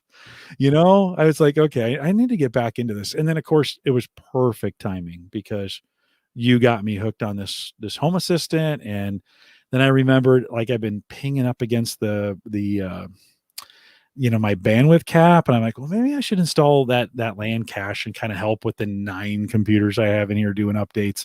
We had another update yesterday come through, or Tuesday. Have you tracked if it's working, by the way? Like, is it's I pulling go from in. I go in there. You can tell from the speed of the and some of those other kinds of things. But so it's good. It's kind of good to have Unraid back up and running again. And I only have 800 gig, so it's not that big of a box. But it's been kind of good to have it up and running again. What's funny to me is that we still haven't convinced you enough because it's not your main home server yet. No. And I'm just like, I'm shocked because you always talk about how easy it is, how great it is. I'm like, so why is it not yet, Jim? Your main home server. Moro data box is drop dead simple. True. I forget that's what you're using, and you're right. It's a really good box to use. It's a really great box. I just can't. You're right. If I was a small business tech guy, and I was gonna go, like, they wanted to set up kind of basic file storage and backup and those kinds of things. No, hands down, the easiest thing to administrate, the easiest thing to upgrade, the easiest thing to hook to Backblaze. Like, it is just drop dead simple. And right. I forgot that was your main box. Some really cool technology too, where stuff you don't use, because it's basically like a terabyte of cache is what I have. Now that's not totally true. It's like 800 gig. And I have 2.5, 3 terabytes of storage that I use. So I can't keep it all local. I don't need it all local. Most of it is Home Gadget Geeks episode 298. Like, I don't need 298 to be available to me. It's somewhere local. I need it if I need to pull it down from Backblaze. But I don't need it here. So I'm kind of in a special case because I've got that Moro data box. I back up the Moro data box though to the Drobo. So that gets a backup copy of it. And I think if I run this Unraid long enough, I might start sending backup copies there too. So might as well. Now we'll see. Right now, there's not enough storage there. So with 800 gig, it's just not enough. But great LAN cache. It's going to be a great home automation device. Allows me to monkey around with the drives. Yep. So yeah, no, it's super cool. Mike, any other considerations on Home Assistant? Anything else we missed? Oh man. I mean, just know though, like anytime you get into one of these, there's always gonna be things that break or don't work. For example, one of my TP-Link smart switches, and it's a known issue, and they're working it out. Hopefully, we have a fix to the integration. Everything works great with TP-Link. My HS220, which is the dimmable wall switch, can't be discovered by the integration. I think there are some ways you could do it manually. There's some things you can edit, but all the things I was reading, they're trying to get it just built into the integration. So I said, you know what? I can wait. It works. It still works great with A-Lady, works great with Google. So I'm still fine. I'm glad I put it in, but there's gonna be little things like that that just drive you absolutely nuts. And there's gonna be a lot of the configuration stuff. We talked about it being a clean UI, and it really is. And getting up and running is good. When you start to get deeper, you're gonna break things a lot. Like my automations, one of them took me forever because it would not fire. Turns out, it's because Simply Safe is a cloud polling, and they don't allow a lot of polls, so it does it like every 30 seconds. So I would say open the door and turn on the living room lights. That's how I tried to do it the first time. Was instead of my garage door, it was Simply Safe, and I would open it. Nothing. I'm like, why isn't this working? And it would try, and it took me forever to figure out it was just because when you look in Home Assistant, I would go to the computer. By then it had been past 30 seconds. I was like, oh yeah, it executed or whatever, or something was breaking. So just be patient. The confusing part to me is it looks really polished, and it is, but there's still a lot behind the scenes you need to do and things that, might break, and they update all the time. And, there are things that will work fine. And all of a sudden one day your your automation won't work. And, but it makes it kind of fun, but don't expect it to be like a HomeKit, an A-Lady, a Google, where, in those products, they work pretty well, right? Like when they work, and they're pretty polished. That's not what you're going to get. There might be a random update, and all of a sudden one of your automations doesn't work.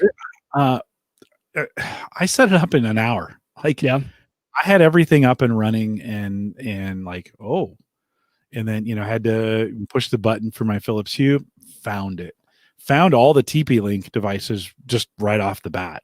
Yep. Which made me worry a little bit, like maybe those things are too open. No, they're on the network. Okay, to be fair, it's all on the network. It's all on the local LAN. So, well, actually, that was finding with TP-Link in the UK. So in the UK, TP-Link issued a new firmware, and they actually closed down port. I think it was 999 or maybe 9,999. One of those ports they had open for that kind of stuff, and they actually closed it because someone had found a vulnerability. Well, then the whole Home Assistant community out in Europe freaked out because then it wasn't local polling anymore, and it broke that connection and it wasn't working. And TP-Link didn't realize how many people utilize that, like Home Assistant, things like third-party apps that actually are authentic that people like. And so they're now in freak-out mode currently. They have a beta firmware version that if you go to their forums and you message them and you give them their MAC address, they will send that device via the cloud a beta firmware that opens back up the port. This is all in the UK. I found this out. I thought that was the reason my HS220 wasn't working. So I pinged them in it, and they said, actually, you're in the US. That's only a UK issue. So you should be fine. I was like, oh, okay. Yeah, there's still those little things. You're going to find one thing you bought that's not going to integrate. It's going to drive you crazy. Yeah. Mike, I just standardized on a set of plugs from, TP-Link, Casa, right? They're great. They are great plugs, and I threw the other ones out. You literally just smash them because I don't want to be tempted to use them again. It's not because I'm trying to protect myself. Oh, that's probably a smart idea too. But just smash them because I don't want to use them again because they're a pain in the neck. I always think, oh, I'll just put it in this corner. Nobody will ever use it. It'd be a great thing. And then, it causes all kinds of problems on the network. Mm-hmm. I mentioned last week the TP-Link, the D-Link cameras that we've been using were causing tons of Wi-Fi interference on my network, right? And we're causing the Ring cameras to go. So I took those down and took them off all week because they're still sitting right here. All week I've been like, maybe I'll buy another wireless router. Right? You start coming up with excuses, right? Yeah. Like, oh boy, I could. They're just sitting there. I could be using them. Maybe I'll. No. Wi-Fi network in my shed, and then I'll you come up with all kinds of stupid things. Although that's actually a really good idea, just to be honest. And a tunnel. I'll send a signal from the house out to the shed. It'll receive it, and then I'll have a separate VLAN out there. That's crazy. Don't do that, Jim. So, a good thing I think when we're replacing some of these, if you have really old gear, it's probably time to upgrade it. Just to be honest, like, if you got an old switch, I got switches for $7. Don't buy them now. Don't buy right now. Like it's Christmas time. They're probably not going to find the deals. January might be a whole different story. And that may be the time to actually replace things. You go the switch route. I go the plug route. We get to the same, in a lot of cases, we get to the same result. We just do it different ways because of the way my home is set up. I have a ton of those plugs too. Like I just repurposed them because I have them for all the RFI devices. We talked about that. I have them all for the Christmas tree and all the Christmas. I think I have 6 or 7 of those plugs. And then 3 of the switches. Those switches, by the way, right now, if you go on Amazon, are on sale for a single pole TP-Link smart switch, $13. Not bad. Yeah. And the plugs that I bought a 3-pack for $21. Now that they're not available right now, but they'll pack, so the $7 each. It's a pretty good way to get into the plug. They are drop dead simple to set up. Yeah. It made my heart leap a little bit when I plugged them in and the phone found it, and it was like 3 things in the app and it was ready. I was like, and then they show up in Home Assistant. They show up everywhere. The next thing I talked to the A lady, she was like, "Hey, I found some new things. Do you want to put them in?" Like, yes, I do. Thank you. So, a lot of great automation. Two things I haven't been able to get working. Both of them are Gobi, and I don't think they're going to work. I looked into the Home Assistant integration. I've got the Gobi Pivot, which is a 360-degree pivot camera that I currently have in the garage, and it's Wi-Fi enabled, but not RTSP. And Gobi's got some really no, that's not a Gobi. That's a shoot. Now that's escaping me. Not working. They're gonna do some digging on that. Okay. And I'd really love I have the Gobi for the candles that I keep down here. So I have a Gobi Hubitat down there. Oh yeah, can you pull that into Home Assistant? No, not that I figured. I still need to figure it out. I looked in, no native integration for it, because that'd be great, right? Because to have today I have it set up on this is a 7-inch Fire tablet, and it's kind of just a dedicated Gobi monitor sits on my because it's just a terrible tablet. These are terrible. That could be a great dashboard for Home Assistant or Hubitat. Yeah, that'll work too. These things are slower than anything. They're just awful. No memory in them. They're just terrible. But they make great monitors for apps and that kind of stuff. The other thing is the iGrill. Put this on there, carry it up, put it by the door. Yeah. Makes a great monitor for the iGrill. By the way, I put the the temperature probes on my Christmas list.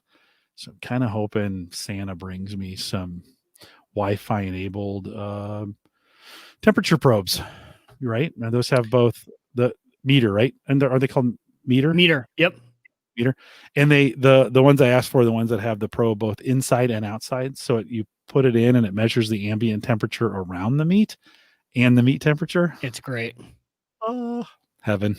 Yeah. And I just found, Jim, Gobi, you can get it in if you edit the config file. All right. Well, okay. So maybe that's my chore this weekend because I wanted to set it up completely standard to start with. And you might, like I said, I think it's all in the app data folder. So you probably just go and edit the YAML.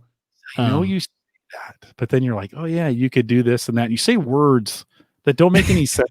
Right? And I'm like, no, you're like, easy. And then I hear is wah, wah, wah, wah, wah. So here, do you have the ability to, one second, I want to see where this is at. Totally do this, but it is, in my mind, it's customization as opposed to kind of standard out of the box average guy stuff. Yeah. Brian says he has some Gobi smart bulbs. I had a Gobi smart bulb that I had to just destroy because it just was not doing what I wanted to do. They have intermittent connection issues. This one had intermittent lighting issues. It would not. I had bought it to have a motion sensor just in the bottom of it. It wasn't smart. It didn't work very well. So I bought two. One worked great. The other didn't work very well. So I just tossed it. And that's when I put that, that fan, that LED fan that's like, yeah. I put that out there. I still have to buy the adapter. I'm kind of waiting until I can find an adapter that's not a Chinese company that I've never heard of before. So I'm kind of waiting, I'm waiting for Hue or somebody else to put out. If I go black, it's because I bought all those sensors from AliExpress and my whole network got hacked and everything. Yeah, he never even existed. Yeah. He's completely gone. He's gone. All the podcasts, I have done them with somebody. It's not you though. They'll have replaced all that video. Yep. How great would that be? Anything else before I wrap it? No, I mean, this will be something we'll always, this is obviously I've only had this thing for a week. So is Jim. So if we find cool stuff, we'll give you guys updates, obviously, but we want to give you one show we really dive in deep of, just giving you an option. But I think it's just important to echo what Jim said earlier, right? Like we've done an episode with Hubitat. We've done an episode on Home Assistant. We love A-Lady. I have a million A-Lady devices. Like play around with all of them. Use all of them. We're always going to, give you the pros and cons, but it's never meant that one's better or worse than the others. Hey, you probably didn't know this. Windows has a Ring app that's actually pretty good. Now, it hasn't been updated in like 4 years, but it does what it's supposed to do. Like maybe it's better that it hasn't been updated. Like they wrote it. They haven't broke it. They wrote it. It works. You can go in, so I just set the app up on a screen and it's showing me every time I get a new picture, and I have them refreshing about every 30 minutes or whatever that is. And so when I get an alert on my watch that there's a new Ring notification, I just go over and click on it because this replaced Sighthound for me. Click on it and it immediately just goes to the live view, which is exactly what I try and do on the phone. Then it doesn't work well. No, the iOS Ring app is actually really helpful, except for that. Like by the time you hear something, you pick up your phone, you get the voice or you get the Face ID, you find the Ring, you go find the notification, click on it. It's gone. They're long gone. Like it doesn't make any sense. They've rang the doorbell and knitted a sweater in the time that you get to them, right? Right. And on the phone. This now, I don't have a mic set up, so I couldn't. But if I did, I could use the Windows app, click through. I'm there within 5 seconds. I'm video and audio, and they could hear me. Now, I don't have a mic set up, but they could. So that's one of those weird things. You're like, oh my God, this is a Windows Store app. Hasn't been updated since 2016. And it's actually good. You're like, okay, that's interesting. I never anticipated that happening. But I think that goes, we're just in that space where, it's good in some spots and not good in others. And the ecosystems have not necessarily come together. It's good for us that they don't, because it gives us some stuff to talk about. Right. Mike, to what you said, continue to experiment. I'm sure you're going to hear a lot about Home Assistant and other things coming up because this has now fueled the fire for more of those conversations. Oh, for sure. And as an example of maybe an automation that I need to alter, Hannah must have just gone to bed and told A-Lady goodnight because everything just went dark here. It's a little scary because the only lights I have on it right in front of me. Someone could be right next to me. I wouldn't know right now because all the lights just went black in my basement. Whispered into the wand. Do you guys still use the wand for? No. Well, we have that in one area, but this is just in the bedroom. My battery died on the wand and we never set it back up again. It just hasn't been needed because I literally have coverage everywhere now. It's in my garage is where it's at. I bought the what's the small ones called that that's what I need for the garage. I need that so I can get rid of the wand. Flex in the garage, Flex in the TV room. There's a Show 5 in the living room. There's a Show 5 in the kitchen. There's one that we have the original in our bedroom. I've got the one of the other ones in the other bedroom. It's covered. I mean, it's super unfortunate that Amazon and Google got in that feud a while ago and they got rid of the YouTube app because I was a Fire TV user. I don't know how many Fire TVs I have in this drawer here, probably 5. that I pulled all out because I got so mad because all I do is watch YouTube, and now with YouTube TV.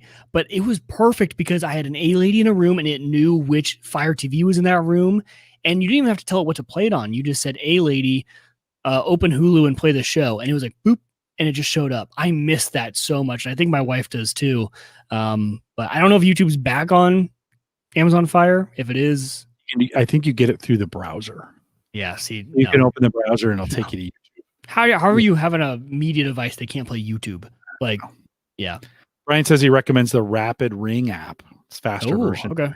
Check that out. On mobile or on PC, Brian? iOS. I would think so too. Well, a couple reminders before we go. One, if you support the show, and I always appreciate those. Alex said that too. They both recommended it right at the same time. Nice job, guys. If you want to support the show, other than just coming out and listening to it, and that's actually all I ask. Just come out and listen to us, or download us, whatever you do. I appreciate you guys. You can do that. TheAverageGuy.tv/Patreon. Next week, Ryan and Bob from thinkcomputers.org are going to be here. We're going to talk about builds. So, Mike, CPU and GPU markets right now, not so. Yes. So we're going to get the lowdown. Those are two guys that are in that space a lot. And Ryan is working, we did some cooling. We did a cooling segment the last time he was on. He was showing some things on the show last night that were just around cooling that were just ridiculous. Like, I was like, wow. So those guys are coming on here next week. I think that's it's the 17th. And we'd love to have you come out and join that conversation. If you're thinking about doing a build in the next month or two, not many guys do that anymore. But if you're thinking about it, come out and join us. Even if you're not thinking about it, come out and join us next week. Bob, Ryan coming on. If you want to join Mike, mention the Discord channel quite a bit. If you want to join us there, theaverageguy.tv/Discord. If you want to leave a message for us, I think this is working again. HomeGadgetGeeks.com. Mike, see if you can go to HomeGadgetGeeks.com right now while I'm talking. And there's a microphone button in the bottom right-hand corner. For some reason, when I needed it the most, I think that's because a whole bunch of people went there to try to leave messages. Takes me to pod page. Is that what it's supposed to do? It's a pod page instance. Yep. Over on the right-hand side, down in the bottom, there's a little microphone. Click it. 30-second voicemail. You got a question? You want to leave us some feedback? You got a comment? I might even take a good Baba Booey if somebody was on there. Baba Booey. Right. So head over to the HomeGadgetGeeks.com and leave that voicemail. We'll play them here on the show. And the better, maybe the crazier, the better. I shouldn't say that. Leave us normal messages. I want the crazy ones. You can put those in too. They'll just come straight to me. Yeah. I'd love to have your comments. You heard them on the show last week. We can do it. It works pretty well when Jim pushes the right buttons. Okay. You can contact the show via email, jim@theaverageguy.tv. Find me on Twitter @JCollison, @WeirtTech for that guy across from me. If you want to join the Facebook group, it's theaverageguy.tv/Facebook. Super easy to remember. Don't forget theaverageguy.tv powered both web and media hosting by Maple Grove Partners. Get secure, reliable, high-speed hosting and that you from somebody you know and trust. MapleGrovePartners.com. If you need a domain, you can support the show by heading out to theaverageguy.tv/hover. Mike, I do these ads, and then while I'm doing them, nobody ever uses them. And I always think this was stupid. Then as soon as I stop doing them, everybody starts using them. It's the weirdest thing. I've been getting a bunch of Otter subscription, because I talked about Otter on the show, I don't know, 3 months ago. Yeah. And lately every week I've been getting a free 100 hours of Otter because somebody signed up using your link. I was like, that was 3 months ago. Kind of crazy. So it's like, you don't tell me when to use it, Jim. I'll use it when you're not talking about it. Okay. You're not the boss of me. You don't tell me when to use things. And so we appreciate you guys doing that as well during the holidays. If you're struggling to eat, of course, if you're struggling to figure out what you're going to eat, Mike, life-changing. Hello. I almost said Blue. It's been a while since you've talked about HelloFresh. I almost just to see what you. I was like, if you're okay. Still got all kinds of codes. Contact me, Jim@theaverageguy.tv if you want to try it free for a week.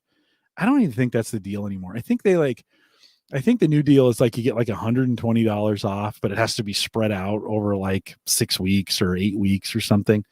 Or I have just a $40 plan, $40 off any of the plans. We make 20 over here at the show. So either way, whatever you want to do, if you want to give it a try, HelloFresh, just send me an email, Jim@theaverageguy.tv, and I'll send you a code.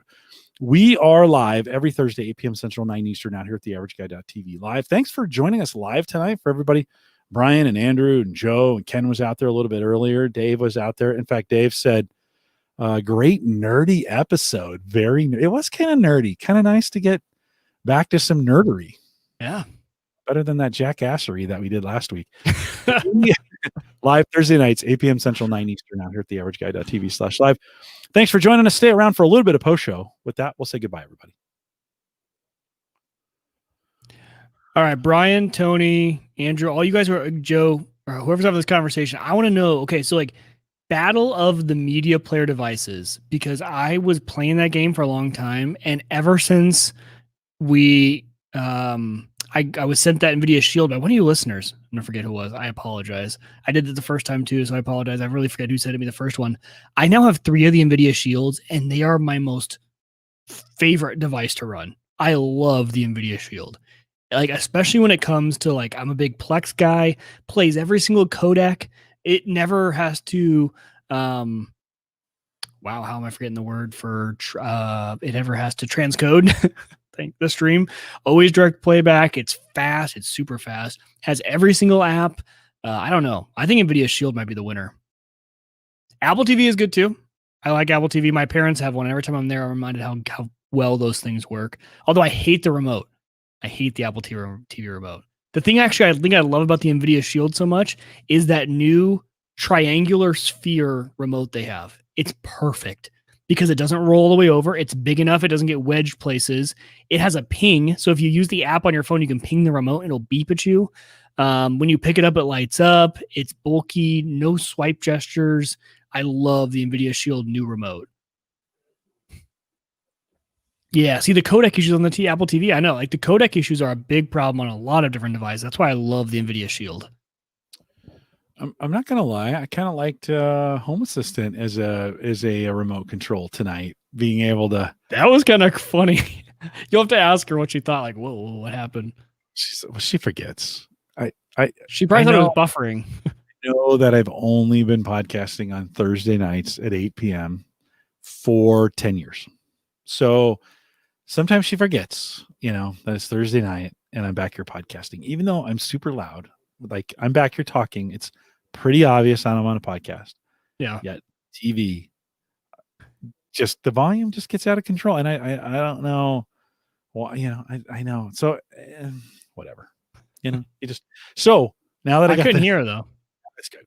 Now that I got the new Home Assistant, man, I am locked in. I could just, and what could be even better is if I could send a remote message to that TV, because she was watching it.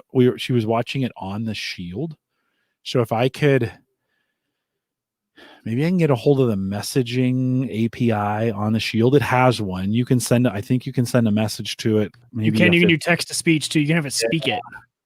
Yeah. So I could set it up to be, pause it and then send a message. Hey, quiet down. I'm on the phone, or I'm on the podcast. Get that Rachel, or it's a Friends meme where he's going. I think it's Ross. Yeah.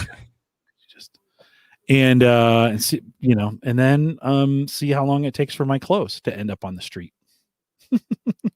That too. That could happen as well. You never know. So she's laughing now. So I think she just heard what I said. It was hilarious when we used to do Home Server Show. She would laugh really loud, and you could hear her. I should probably put some insulation in these. I mean, I heard her right there when she laughed right before you were talking. She has a super funny laugh, and she laughs at everything. I mean, she laughs at my jokes, so it's that she laughs at anything. Yeah, and but yeah, this makes a nice little. And to your point, I like the look on a mobile device or on a tablet, running it in.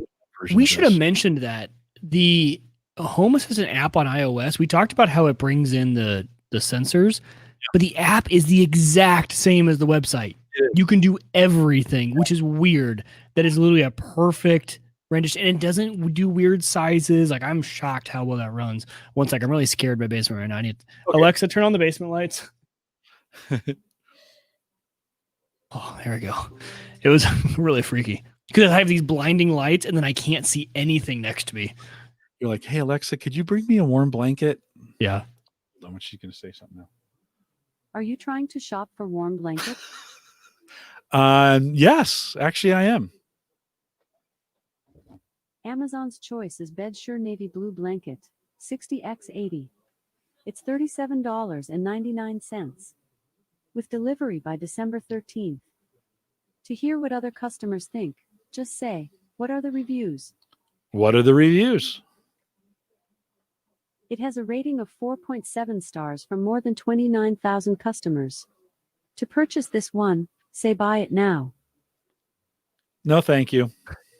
Yes.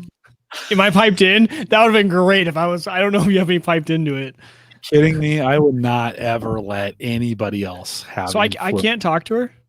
So it's just The mix minus with your mic. Yeah, it's all I'm doing is. Oh, you're just receiving from it. The You're not. Yeah, that would make sense. You can't. There's no input on the. There's no microphone input. Yeah, on that thing. So, Dave, it was self-hosted, fantastic podcast, like really good. And then their Discord is really cool too, because they have stuff dedicated to Home Assistant, but self-hosted. It's all about self-hosting everything. So just go back. The great part is like they're really short episodes, and the title really tells you what they're going to talk about. So there's a few on there, but the whole show, one of them, yeah, every episode usually consists of the guy in the RV giving the perspective of how do I self-host in an RV.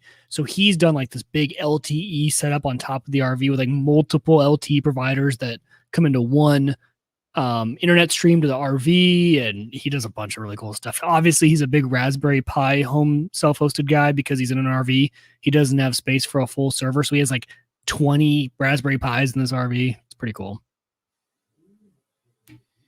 Justin says the best use for the NFC I've heard is a podcaster puts his phone down on his table, and his Home Assistant opens all his podcasting gear.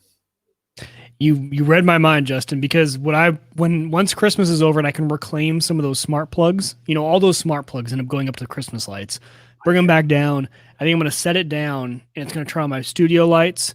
It's going to turn that blue light that's actually on behind me that you can see. That's usually off because it causes a ton of interference with my ham radio. So turn that on, turn these lights on, turn off the light that just turned on accident, the shop light, and just set the scene for podcasting. I think that'd be really cool. Alexa, what's the best tech podcast ever? Sure. I found This Week in Tech. This tech podcast sees top tech pundits in a roundtable discussion of the latest trends in high tech. Which did it say This Week in Tech? In tech. Alexa, stop. I need to train her. That's disappointing to me. Not that I'd rate on any list anywhere, but you never know. She is my assistant. You would think like she'd favor things. Your stuff. She listens to every single podcast that we do. She should be very smart by now. God, can you imagine the things like when we think about all this gear and all the data they're collecting on it, and then they're like, oh my God, what is this guy? All he talks about is tech gear. Yeah. Joe says lame. I say lame too, Joe. I'm a little disappointed. I'm going to have a talk with her a little bit later tonight and be like, hey, when I ask you what's the best tech podcast, if you don't say Home Gadget Geeks, I think it's time for you to go. She got to be a loyal employee, right, Mike? Yeah, that's what I would think. It's tough to find good help these days. Tough to find good help. Oh, yeah. So, Brian, I'm doing it on purpose. Sorry. I was going to say, hey, a lady, subscribe to Home Gadget Geeks. And TuneIn. Or Spotify. No, actually, I think it works. Spotify? Hold on. All right, let's see what that does. I didn't want to set off everybody's. I'm not sure. No, that's not the right one. Maybe on Apple. I think it's still TuneIn. Let's see. Hold on. No, I definitely have TuneIn, but I don't want people subscribing there. I'll just play it from there. I'd rather they subscribe.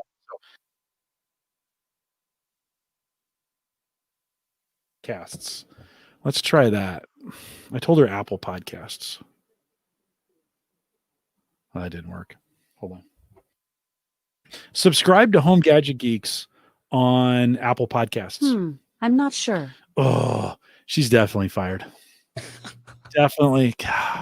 This might answer your question. In we- Bellevue, Nebraska, there are currently no active wildfires. Nope, definitely didn't answer my question. Well, we had a house explode this week, but Yeah. no wildfires here. I had thought maybe we'd do a whole show at some point in time where we just invoke, do different things to invoke the Hey, lady. They would all just jeez, if I could talk, unsubscribe. Well, you'd have to be really clear in the beginning, like, hey, we're gonna say that word a lot. Yeah. You just go ahead and go ahead. I was sloppy with it tonight. I kept saying the full word. I think I activated Brian's like 10 times. Now I got Android Auto, so it'll do it in the car. Same here. Never in the car. So, hey guys, if you join us live, thanks for coming out tonight. And Andrew's asking why. Do you know why that house exploded? Either natural gas or meth. I didn't think meth was being manufactured in the United States anymore. I thought that had all gone down south. Well, okay, you want to know the full story? It's kind of interesting. Okay, yeah. It was a set of grandparents who had a grandson who had moved back in. They had just had to file a restraining order on him, and he, so the thought was he would do something, but he was actually one of the ones hurt in the explosion. So either it wasn't him and it was natural gas, or because they kicked him out and had to get a restraining order because of what he was doing in the house, and then so who died? One of the grandparents. I don't know which one's died yet. I know there was a fatality. I was just at hockey. So this happened on Tuesday. I'm at hockey Tuesday night, and one of the neighbors, this person is one of the hockey guys in the community, is in the hockey community. And he was telling people about kind of like some crazy stuff. Well, a friend of mine lives a ways away and heard the explosion. It was oh, really? It leveled the place from what I it's tragic. Bad stuff. I did not mean to joke about it, but like when you asked like what is the story is kind of crazy. So. Well, I'll have to check in. We also were streaming to Twitch and to Periscope tonight. So I have to go out and take a look at those and see how those turned out. I bet they're frozen. Like from the second we started, nothing. Now nobody will ever go to my channel out there. So the Average Guy TV, I think, is what I am on Twitch if you want to watch out there in the future. If it worked tonight, I'll probably try it again. So thanks for joining us, guys. We'll see you next Thursday. Ryan, Bob, back from Think Computers. And then I got to schedule some things. Although we got Christmas coming up. So yeah, which are all Thursdays. It's Christmas Eve and New Year's are on Thursdays. We do Ugly Sweater on the Thursday before Christmas.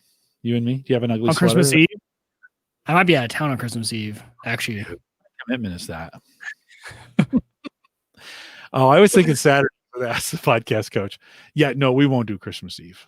Eve, and then the next one's New Year's Eve. So I'm in for New Year's Eve. Why don't you check your schedule and let me know what I'll let you know.